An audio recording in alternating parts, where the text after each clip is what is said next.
Hi everyone, स्वागत है आपका एक बार फिर से हमारे अगले लेक्चर में, जहाँ पर हम सीरीज की कम्बिनेशन की बात का टॉपिक मतलब पावर हम पढ़ने जा रहे हैं इस लेक्चर में। लेकिन उससे पहले कल वाला रिवाइज़ करा देता हूँ, 1 मिनट लगेगा, ठीक है। अच्छा, एक बात मैं आपसे कहना चाहता हूँ, आप सभी मित्रों से जो जो मेरी वीडियोज़ को देखते हैं। भाई क्या कराना चाहते हो तुम लोग? मैं मतलब मेरे वीडियोस ज़्यादा हो जाएं, सब्सक्राइबर कम हो जाएं। अब मैं तुमको बता रहा हूँ, अभी तक मैंने अपने चैनल पे 31 वीडियोस अपलोड किए और मेरे सब्सक्राइबर हैं 39। समझ रहे हो? तो मतलब देखो कितना, केवल 8 सब्सक्राइबर ज़्यादा हैं मेरे वीडियोस से। तो भाई कुछ तो करो यार, है ना? जिम्मेदारी निभाओ दोस्त, शेयर करो, सब्सक्राइब भी करवाओ अपने मित्रों के साथ में। बाकी लेक्चर आपको कंटिन्यूअस मिलते रहेंगे, पीडीएफ वगैरह भी मैं अभी बनाने की कोशिश कर रहा हूँ और अच्छा तरीके से, ठीक है। चलो सीधे मुद्दे पर आ रहे हैं अभी। सीरीज मतलब रेजिस्टेंस क्या होता है? अगर मैं एक बात में बताऊँ तो जो anything that oppose the motions, ठीक है। सॉरी, मोशन या फिजिक्स पढ़ा के आया तो दिमाग में चल रहा है भाई। Anything that resist the flow of current, मतलब अगर किसी भी सर्किट में करंट जा रहा है, जो इसको रोकने का काम करता है उसी को हम लोग क्या बोलते हैं? रेजिस्टेंस बोलते हैं। ओम्स लॉ के according V proportional I, V equal to, छोड़ो, ओम्स लॉ के अकॉर्डिंग क्या होता है? आई आर होता है। और इसी आई को इधर भेज दोगे तो आर इक्वल टू क्या हो जाता है? वी अपॉन आई हो जाता है, ठीक है। और इसकी जो यूनिट होती है वो होती है ओम। कैसे लिखते हैं? ऐसे लिखते हैं, ठीक है ना। चलो आगे बढ़ते हैं। अब बात करते हैं रेजिस्टेंस की कम्बिनेशन की, कि कैसे कंबाइन किया जाता है। मतलब ये देखो, रेजिस्टेंस का साइन है, सिंबल, मतलब रिप्रेजेंट कैसे करते हैं रेजिस्टेंस को? ऐसे, ठीक है। हाँ, सीरीज कम्बिनेशन में क्या होता है भैया? अगर ये इसका फर्स्ट एंड है और ये लास्ट एंड है, ये फर्स्ट एंड है, लास्ट एंड, इसमें जो कनेक्शन का कॉम्बिनेशन बनता है, फर्स्ट का लास्ट से, फिर लास्ट का फर्स्ट से, फिर फर्स्ट का लास्ट से, लास्ट का फिर फर्स्ट से, तो ये एफ एल का इस तरीके से कॉम्बिनेशन चलता है। मतलब फर्स्ट एंड लास्ट एंड से अटैच होता है और लास्ट एंड फर्स्ट एंड से अटैच होता है, ठीक है। या हम बोल सकते हैं लेटरली, मतलब साइड वाइज क्या होते हैं? अरेंज होते हैं, ठीक है। हाँ, इसमें एक और बात होती है कि इसमें आपका वायर एक ही है, ठीक है। इसमें वायर आपका एक ही है, तो पूरा का पूरा जो करंट जाएगी वो आई ही जाएगी। लेकिन यहाँ पर रेजिस्टेंस पहला, दूसरा, तीसरा है ना, तो यहाँ पे V1 वोल्टेज हो जाएगा, क्योंकि वोल्टेज हमेशा पैरेलल लगाते, तो यहाँ लगा लिए एक वोल्टेज यहाँ पे, एक वोल्ट मीटर यहाँ पे। तो इसका वोल्टेज V1 मिला, इसका वोल्टेज V2 मिला, इसका वोल्टेज V3 मिला, बट आई आपका सिमिलर जाएगा, ठीक है। डेरिवेशन मैंने कल भी कराया था, आज आप सीधे शॉर्टकट में देख लो, खाली मैं कुछ बोलूँगा नहीं। पहले वाले रजिस्टर के लिए V1 इतना हो जाएगा, क्योंकि हम जानते हैं V equal to I R होता है, ठीक है। तो पहले वाले का V1 IR1, V2 IR2, V3 IR3। अब वोल्टेज क्या होगा? तीनों में सिमिलर होगा, क्योंकि ऑल्दो एक एक सीरीज में जुड़ा हुआ है, मतलब ऐसे ऐसे जुड़ा हुआ है, ऐसे ऐसे, ये V 1 2 3, ये है, तीनों को जोड़ोगे तो क्या हो जाएगा? V के बराबर होगा, तो वही चीज़ है। अब इसके बाद यहाँ पे वैल्यू पुट करी गई है, एक सेकेंड, यहाँ पे वैल्यू पुट करी गई है और आई को कॉमन ले लिया गया है, ये आई को देखो ऐसे कॉमन लेके कैंसिल करा दिया गया है। तो आर इक्वल टू, अब ये तुम्हारा क्या है? एक इंपॉर्टेंट फार्मूला है ये दोस्त, याद कर लेना इसको, ठीक है, इंपॉर्टेंट है भाई। चलो बात पैरेलल की कर लेते हैं सीधे सीधे। तो पैरेलल का मतलब ये होता है कि इसका फर्स्ट एंड, सभी का फर्स्ट एंड, सभी का लास्ट एंड एक साथ का अटैच होता है। एफ और एल को कॉम्बिनेशन होता है, मतलब फर्स्ट वाला फर्स्ट से ही, लास्ट वाला लास्ट से ही रहेगा। तो देखो, पहला रेजिस्टेंस, दूसरा और तीसरा, ठीक है। तो इसमें रेजिस्टेंस 1 2 3, तीन रेजिस्टेंस लगे हुए हैं। अब नोट करने वाली बात यह है कि इसमें से देखो, एक इसमें जा रहा है, एक इसमें जा रहा है, एक इसमें जा रहा है। तो अगर एक वायर होता तो करंट एक ही जाती, लेकिन ऐसा यहाँ पे नहीं है। देखो, आई यहाँ से जा रहा है, लेकिन इसके बाद इसमें जाएगा I1, इसमें जाएगा I2, इसमें जाएगा I3, ठीक है। लेकिन वोल्ट मीटर आपका कहाँ लगाओगे? यहाँ पर लगाओगे, यहाँ पर लगाओगे ऐसे वोल्ट मीटर। तो यहाँ से चार्ज निकला और यहाँ पहुँचा है, तो यहाँ पर आपका वोल्ट मीटर में वोल्ट शो करेगा। तो वोल्ट क्या हो रहेगा? इसके लिए भी, इसके लिए भी, इसके लिए कॉमन रह जाएगा, है ना। तो मतलब वहाँ पे करंट कांस्टेंट थी, यहाँ पे कांस्टेंट नहीं, मतलब कॉमन थी, यहाँ पे करंट आपका कॉमन, वोल्टेज आपका कॉमन रहेगा। तो इसके हिसाब से डेरिवेशन कैसे आएगा भाई? डेरिवेशन आएगा ऐसे। तो पहले वाले रेजिस्टेंस में करंट I1, दूसरे में I2, तीसरे में I3 जाएगी। अब टोटल करंट तो भाई जितना निकली करंट उतनी ही मिलेगी वापस में। तो I equal to I1 I2 I3, value put कर दिया हमने, ये वाली वैल्यू यहाँ पर, यहाँ पर। और फिर उसके बाद हमने क्या किया है? V यहाँ से कॉमन ले लिया है, ठीक है। ये देखो, V यहाँ से कॉमन ले लिया, तो V से V क्या हो जाएगा? ठीक है, V से V क्या हो जाएगा भाई? V से V कैंसिल हो जाएगा। और उसके बाद फाइनली आपको, एक सेकेंड एक सेकेंड एक सेकेंड, V से भी आपका कॉमन हो जाएगा, तो आपको ये वाला, अरे यार क्या चाहते हो तुम, ठीक है, आपको ये वैल्यू मिल जाए कि ये भी आपका इंपॉर्टेंट। ये कब यूज़ करोगे? जब पैरेलल के लिए यूज़ होता है, ठीक है। हाँ, चलो अब यहाँ पे बात करते हैं disadvantage of series connection in electric circuit के। तो ये भी मैंने बता दिया, उस पर उतना जाऊँगा नहीं, ठीक है। हीटिंग इफेक्ट भी कल ही वाले लेक्चर में, बट उतना इंपॉर्टेंट नहीं है तो इसीलिए मैं उतना ले नहीं रहा हूँ। कभी कभी पूछ लेते हैं एक आध दो में कि हीटिंग इफेक्ट क्या होता है। तो करंट जब फ्लो हो रही होती है उसके चार्ज के रेजिस्ट की वजह से जो करंट प्रोड्यूस होता है उसको बोलते हैं heating effect of electric current, या फिर सीधे सीधे इलेक्ट्रिक करंट की वजह से जो हीट प्रोड्यूस होती है उसको बोलते हैं हीटिंग इफेक्ट। ठीक है। हाँ, जैसे यहाँ पे पढ़ भी सकते हो आप। मैं चलो अच्छा मैं बताता हूँ, ठीक है।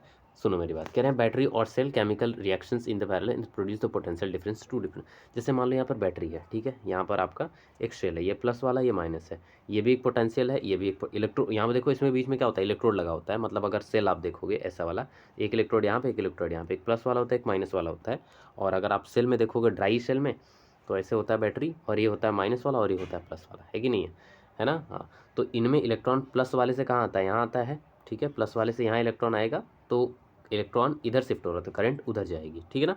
हाँ, तो करंट में क्या होता है, मतलब इलेक्ट्रॉन ट्रांसफर होते हैं। पहली बात बोले, कह रहे electron will come from the motion flow of current through the resistors. और ये किसकी मदद से आते हैं, रजिस्टर्स की मदद से आते हैं, जो हमने कंडेंसर जो होता है ना उस वाले में लगा रखा है, ये ऐसे करके, ये कंडेंसर होता है, ऐसे ऐसे ऐसे वाला कंडेंसर होता है। तो वो आपका क्या है, रजिस्टर्स का काम करता है, इसी के थ्रू क्या करता है, फ्लो करता है। कह रहा है to maintain the this current keep the source has keep the expending and energy. और इसके लिए वो क्या करता है, कंटिन्यूस, मतलब कंटिन्यूस फ्लो बना के रखता है। The part of this energy is consumed is useful the work like rotating fans, ठीक है। और इन सभी इस मतलब इस जो रियोस्टर्स है इसका प्रयोग हम लोग फ़ैन वगैरह में भी ज़्यादा यूज़ कर रहे होते हैं कि ताकि कंटिन्यूस फ्लो बना रहे। और इससे एक और चीज़ भी होती है, ये करंट के इलेक्ट्रॉन को रोकने का भी काम कर रहा होता है। तो जिसकी वजह से जैसे मान लो लाइट कट गई और उस पर क्या हुआ, इलेक्ट्रॉन का फ्लो तुरंत ड्रॉप हुआ। लेकिन अगर ये कुछ इलेक्ट्रॉन को रोक के रखता है तो इलेक्ट्रिसिटी उसके पास जाती रहती है, क्योंकि इलेक्ट्रॉन उसने रोक के रखा है, इलेक्ट्रॉन का फ्लो तुरंत बंद नहीं हुआ है। तो इसीलिए डिवाइसेस थोड़ा प्रोटेक्टेड रहते हैं ना। Rest of energy of sources is converted into the heat. बाकी एनर्जी जो होती है वो हीट वगैरह में कन्वर्ट हो जाती है, ठीक है। एंड दिस यूटिलाइजेशन, बाकी वही बात है भाई, करंट फ्लो करेगा उसकी वजह से करंट आएगा। और यहाँ पर लास्ट में बोले this is known as a heating effect. Rest of energy sources converted into the heat and raises the temperature और द आपका गैजेट, ठीक है। मतलब वो जैसे कोई भी गैजेट होता है, मोबाइल फ़ोन ही अब देखो, अब इसमें करंट फ्लो हो रही है, ठीक है। लेकिन अगर जो एक्स्ट्रा चार्जेस वगैरह होगा तो वो हीट के फॉर्मेट में रिलीज़ कर देता है, ठीक है। तो उसकी वजह से मोबाइल देखो क्या हो जाता है, हीट हो जाता है कि नहीं होता है, कंटिन्यूस फ्लो की वजह से। तो यहाँ पर इसी चीज़ को हम क्या बोलेंगे, आपका वो बोलेंगे हीटिंग इफेक्ट बोलेंगे, ठीक है।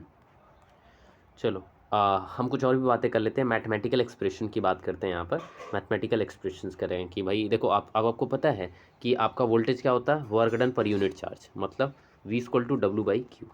ये क्या है, पोटेंशियल डिफरेंस है भाई, स्टार्टिंग में पढ़ के आ रहे हैं हम लोग, ठीक है। तो ये आपका वर्क डन इक्वल टू क्या, ये यहाँ पर हो जाएगा, ठीक है। W equal to work done equal to इतना हो जाएगा। लेकिन ultimately we are going to discuss about the power. Power क्या होता है, वो चीज़ होता है the power, the rate of work done, ठीक है। या फिर the rate of change of work done, that is known as a power, ठीक है। आप कितना काम कर सकते हो, ये आपके समय वर्क डन पे डिपेंड कर रहा है कि आपके पास कितनी क्षमता है। कोई भी काम आप करना चाह रहे हो तो कितने कम समय में वो पूरा कर पा रहे हो, वो आपकी क्या होती है, पावर होती है। अगर 2 मिनट में कर दिया तो ज़्यादा पावरफुल हो, अगर आधा घंटा लगा दिया, 3 घंटा लगा दिया, तो भाई पावर पावर पे डिपेंड कर रहा है, ठीक है। रॉकी भाई में देखे होगे तुम लोग, पावर चाहिए उसको, है ना। तो यहाँ से मिल गया आपको W/Q, ये यहाँ से आया हुआ है। तो पावर इक्वल टू क्या हो जाएगा, V और Q/T, सही बात है। तो Q इक्वल टू क्या होता है, IT होता है, क्योंकि I इक्वल टू क्या होता है, Q/T होता है। तो ये यहाँ भेज दोगे तो Q2 IT हो जाएगा। तो जब इसमें मैं यहाँ करूँगा V और यहाँ पे T है, और यहाँ पे क्या हो जाएगा I, और यहाँ पे हो जाएगा T, तो T से क्या हो जाएगा, कैंसिल हो जाएगा। तो इसलिए यहाँ पे क्या बचेगा, P इक्वल टू VI, है ना। तो मतलब ये पावर का एक और एक्सप्रेशन बन जाता है, P इक्वल टू VI, है ना। हाँ, आगे हम अगर हम देखें इसी का डेरिवेशन, अगर हम बढ़ें आगे, तो यहाँ पर आप देख रहे हो हीटिंग इफेक्ट का मतलब heat energy supplied through the sources is, मतलब यहाँ पे क्या होता है, पावर एक और तरीके से डिफाइन कर सकते हो, हीटिंग प्रोड्यूस पर यूनिट टाइम, ये होता है। तो हम इस तरीके से भी बोल सकते हैं, ठीक है। तो ये इसको जब यहाँ भेजोगे तो हीट इक्वल टू क्या मिल जाएगा, PI। और अभी P के इक्वल टू क्या था हमारा, P इक्वल टू क्या था भाई, P इक्वल टू हमने अभी निकाला था VI, है ना, है कि नहीं। देखो यहाँ पे था ना, यहाँ P इक्वल टू VI ना। तो H की जगह पे वो वैल्यू पुट कर दोगे, और V की ओम्स लॉ के अकॉर्डिंग ये वैल्यू होती है, पुट कर दोगे, I²RT हो जाएगा। देखो ये इतनी टिपिकल डेरिवेशन कराया ना, मैं एकदम आसान कराया हूँ। इससे पहले वाले लेक्चर में जाके देखोगे यही डेरिवेशन, H=I²RT ही जो है कि मैंने डेरिवेशन कराया है पिछले लेक्चर में, एकदम आसान कराया है, इतना ज़्यादा लाग लपेट भी नहीं लगा है, 1 मिनट में समझाया उसमें। ये तो मतलब दूसरा PDF है ना, इसीलिए। ठीक है, और बाकी आगे बात कर रहे हैं कि जब हमें इससे पता क्या लग रहा है, इससे हमें ये पता लग रहा है कि भाई ये जो हीट होती है वो करंट के डायरेक्टली प्रोपोर्शनल होती है। अगर करंट बढ़ता है तो हीटिंग इफेक्ट भी बढ़ेगा, रेजिस्टेंस बढ़ता है तब भी आपका हीटिंग इफेक्ट बढ़ेगा। ठीक है, अगर टाइम क्या हो रहा है, टाइम भी बढ़ रहा है तब पर भी आपका क्या हो जाएगा, हीटिंग इफेक्ट क्या करेगा, बढ़ेगा। ठीक है, अब यहाँ पे कहाँ कहाँ हम लोग यूज़ कर सकते हैं हीटिंग इफेक्ट का, हम लोग देखते हैं।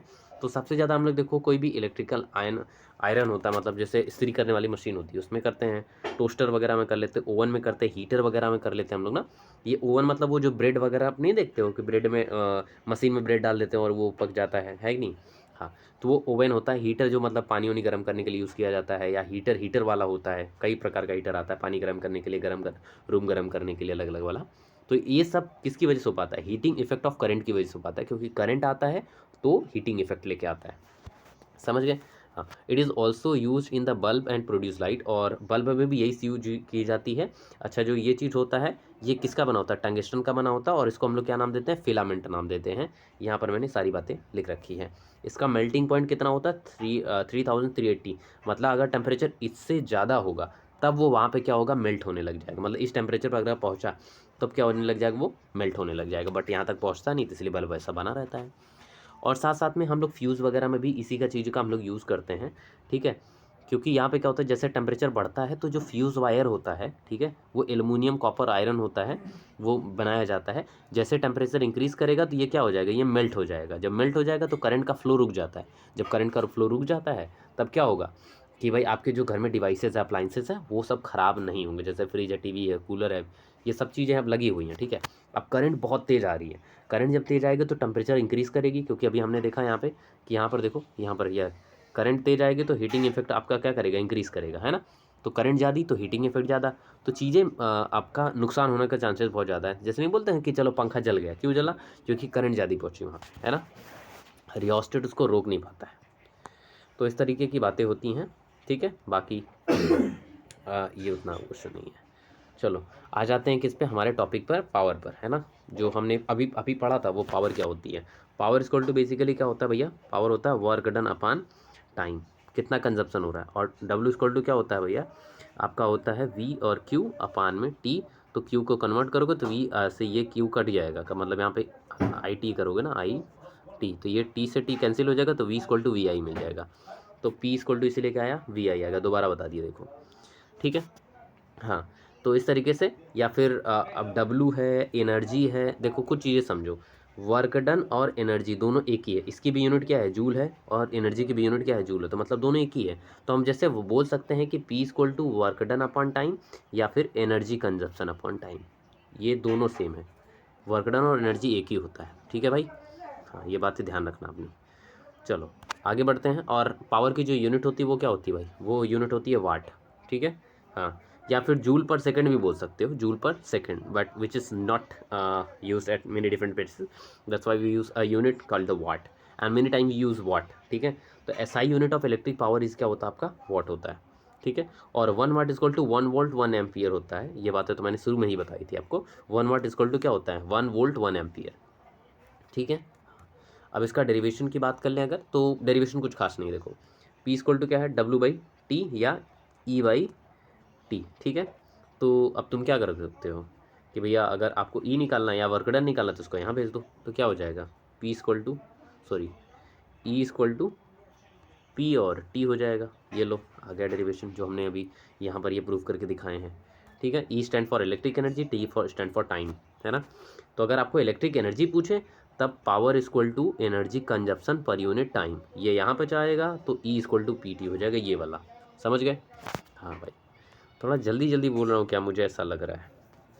खैर कोई बात नहीं है दोस्त, ये हमारा लास्ट चल रहा है, ख़त्म हो जाएगा यहाँ पे लेक्चर।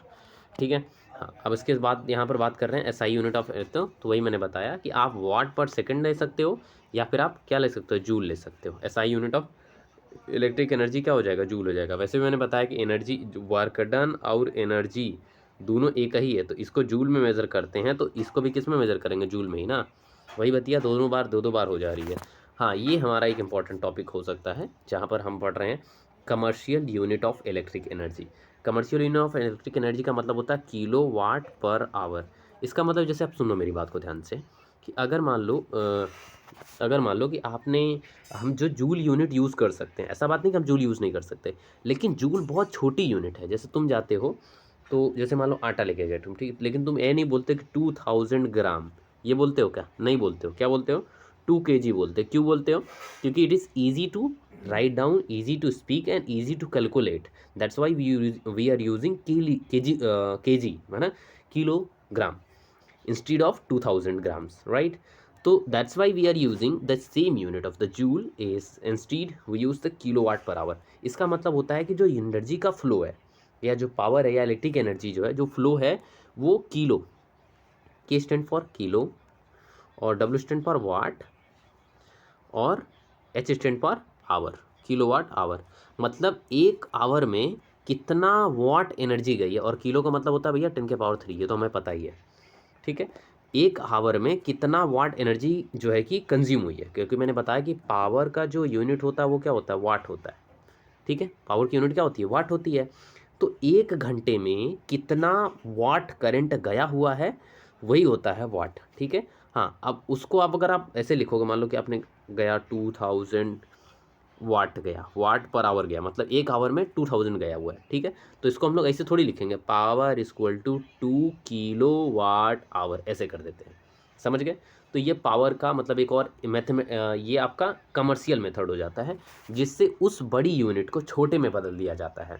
सपोज दैट, अब मैं तुमको दिखाता हूँ भाई, देखो, अगर 1 kWh है, मतलब 1 kWh 1 kWh है, तो ये कितना होगा?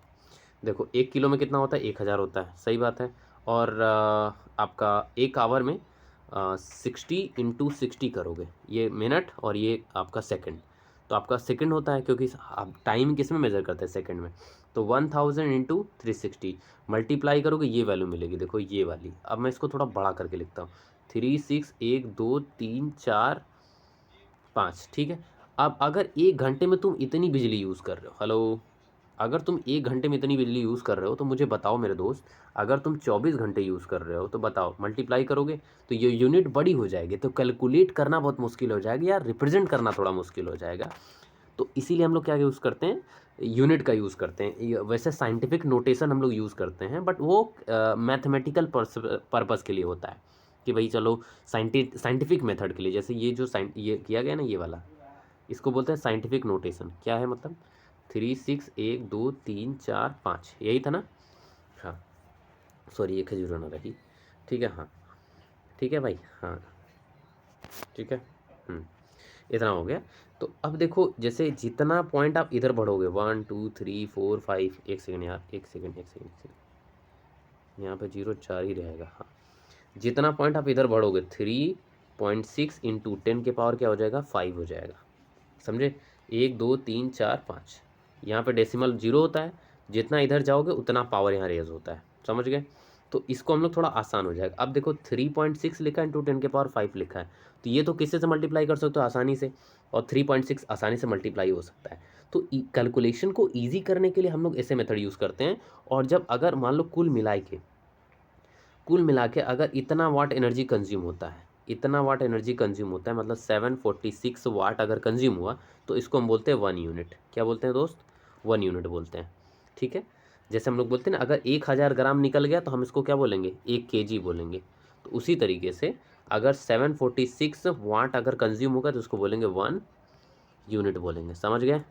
हाँ, तो यही बात थी भाई, है ना। कमर्शियल यूनिट हम क्यों यूज़ करते हैं? क्योंकि एनर्जी को, ये जूल जो यूनिट है ये बहुत छोटी यूनिट है, और अगर हम पूरे दिन का देखने जाए तो अगर एक घंटे में इतनी एनर्जी आ रही तो इंटू 24 करोगे तो कितना बड़ा हो जाएगा, तो लिखने में मुश्किल हो जाएगा। तो इसी के लिए हम लोग इसको वॉट में कन्वर्ट करके उसको 36 से डिवाइड करते हैं, तो मतलब हमें एक दिन का या यूनिट पता लगती है। लेकिन अगर मैं बात करूँ 1 हॉर्स पावर में, तो ये इतना होता है आपका 746 वाट होता है, ठीक है। हार्स पावर हम लोग इसलिए यूज़ कर रहे होते हैं, ऐसे ऐसा कोई मतलब जस्टिफिकेशन तो नहीं है कि मतलब हाँ ज़रूरी है कि ऐसा ही होगा, बट हाँ मेरी बुक्स, बहुत सारी बुक्स में मैंने पढ़ा है कि ऐसा लिखा होता है कि पहले के टाइम में मतलब किसी चीज़ को अगर पावर को, क्षमता को बताना होता था, तो हम लोग बताते थे हम लोग बताते थे कि भाई इतने घोड़े की या इतने हाथियों की क्षमता है, जैसे हम लोग रामायण में नहीं सुनते हैं कि इतने हजार हाथियों का बल था। तो at that time there was a specification and the measurement of energy would be like कि you have the power of such huge amount the elephant numbers. तो मतलब आपके पास इतने हाथियों की ताकत है। तो फिर समय बदला, तो उस पावर को जो है कि हावर में बदल ली गए।